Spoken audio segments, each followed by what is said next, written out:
Welcome back to another Spilldrop video. Today I'm going to show you the super modules that are baked into my newest base design, the Mini Spillbox. Now for starters, we're just going to look at the starter for the Mini Spillbox. This is a 2-story base that you can get up in a relatively short session. In fact, my friend Capron and I got this base built on Rustoria, Main, playing as a duo for the first time to see just what we could accomplish building an optimized base for a duo. If you want to see how we built this base and the full Mini Spillbox design on an official, extremely competitive server, then go check out Capron's channel and give the video a watch. But without further ado, I'm going to show you all of the super modules that I've included in the initial starter build for the Mini Spillbox base. As you can see, looking at this base, there are some foundations laid out around the outside of this starter. Those show you the full footprint of the final base. So let's go ahead and get into it here.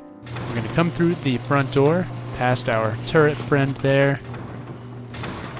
Check out our peak downs that look down at the foot of the base there, and over here on this side as well. Some good door camp defense. Got another angle here that gives you some really nice views of the front door. Another friend up there watching your back. And then straight through here and past this double door, single door airlock, we have our hallway. Locker squeezed into this window here. And in the eventual build for the Rustoria server, we actually changed that up a little bit and made these locker honeycombs even more efficient. So you're going to want to watch that video to see what we did with those triangles. Otherwise, like I said, this is just a hallway. So we've got our tier 2, the new mini fridge. It's a cute little adapter up there and some storage. And that leads you through to this module here, which is our farm to table module. You can see we've got our cooking station and our farm back here. This has a triangular planter box down below, 3 floating bamboo shelves, and 9 planters up on the wall. You can use that water pump to get the sprinkler going, and as you can tell by looking at these plants, they're all getting a little bit of water and plenty of light. Aside from the little growing triangle back there, we've got our cooking station, small boxes all over in here to give you extra storage. Got a repair bench here with 2 small boxes underneath. Thanks to Jay for leaving a comment on one of my recent videos letting me know that it's actually possible to put both adapters on these small boxes underneath the repair bench. I had struggled with it for so long that I had completely given up on the possibility, but Jay left a comment telling me, hey, I figured out a way to do it. If you want to see how Jay did it, go check out that comment. It's pinned on the video that is linked up here in the corner right now. But the way I did it here was by placing these 2 small boxes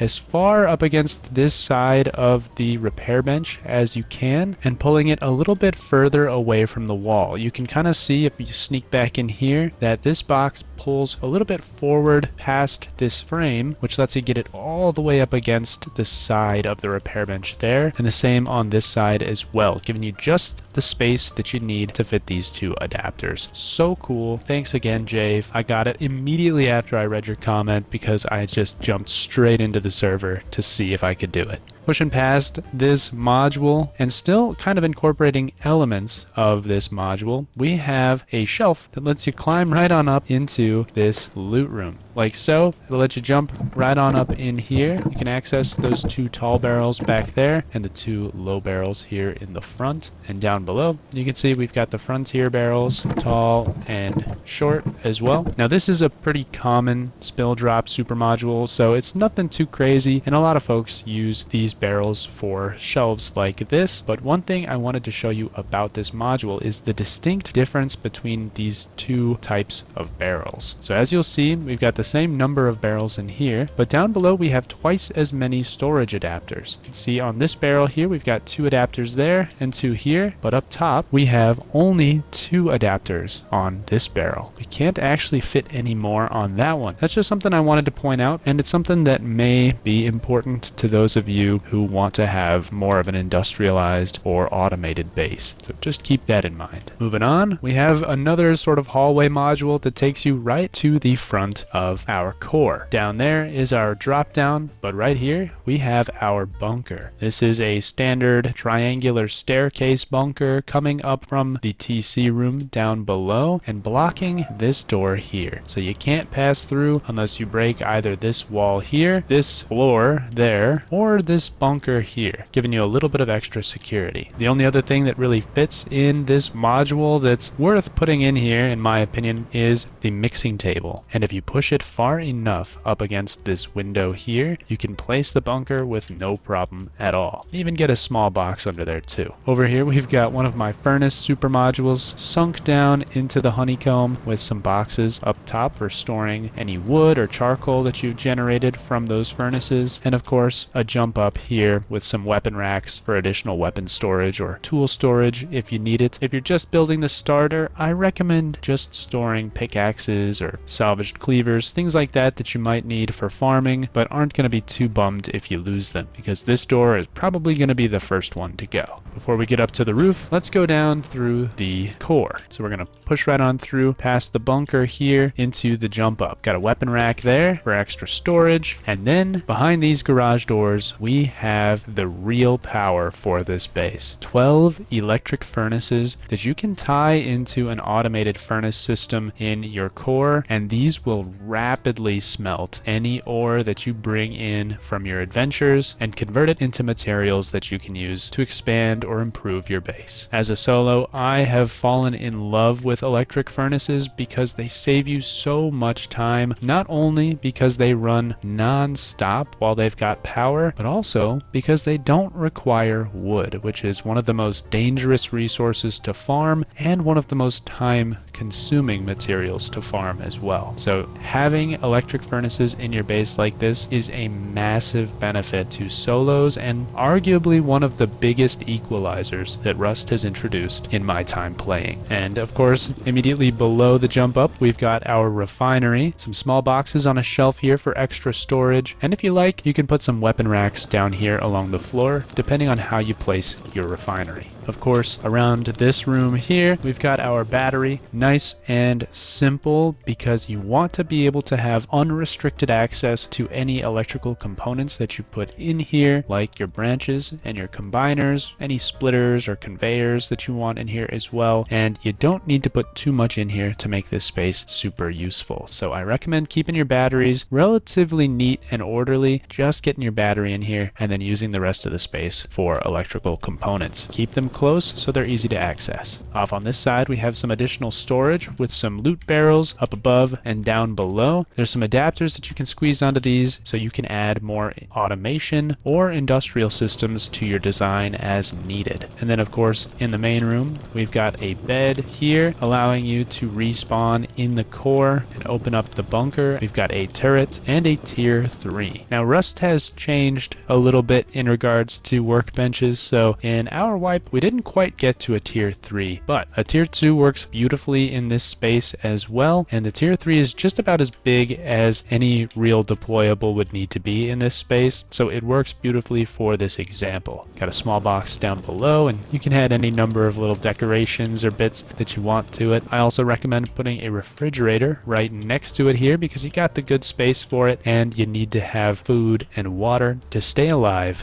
in Rust. Behind this bed that you see here, stuffed in the corner, we've got another locker as well. And as I mentioned before on the upper floor, in our wipe, we managed to squeeze even more utility out of these triangles. So if you want to see how our base ended up in the official vanilla wipe, you gotta go check out Caprin's video. Now through here, we've got a vending machine that you can see hidden behind this single door. When you get the money to upgrade this to an armored door, I'd recommend doing it. But for the meantime, this is just a nice way to reinforce your honeycomb and have a little bit of extra storage. You can also use this to flex if you like by getting in here and adding some items to your vending machine to indicate just how rich you really are without giving anyone the access to the vending machine directly. And of course, lastly for our core, we're looking at the tool cupboard module here. This is integrated with our bunker that you can see there. So if you get in here and break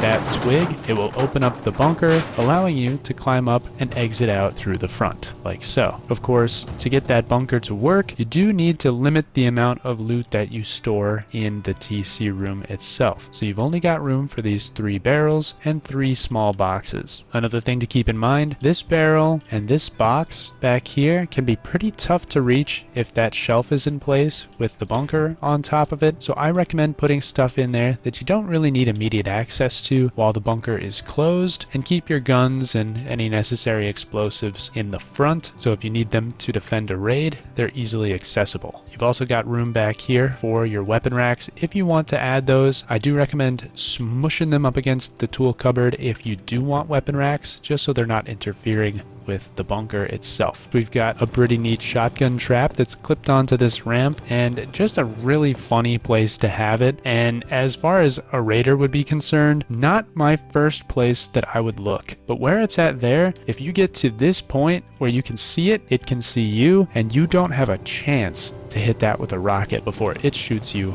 off of this jump up. So kind of a fun place to put this. It also doesn't interfere with your movement at all, and it doesn't block your access to these boxes up on top of this ramp. As you can see, we've got 2 large boxes back there and 2 small boxes in the front to give you a good amount of storage for this TC module. So that's one of the coolest features of this base design, that integrated stair bunker, something that I've really fallen in love with and I think is a pretty cool addition to any base. Aside from all of the cool super modules that are built into this starter and all of the super modules that I included into the final build for this base, one of my favorite aspects of this design is the max height windmill that I incorporated into the starter. As you can see from out here, there's a windmill that reaches all the way up into the sky. We're talking 6 frames high, and that's something that you can build on the starter base that we've got here during your first or second play session, depending on how much time and how many resources you have available to you, so that you can start generating massive amounts of power right away, and you can expand your base around that tower without having to take it down or interfere with its structure in any way. As a solo who loves having electricity and automation as early as I possibly can get it in a wipe, having a windmill up straight away is essential. Of course,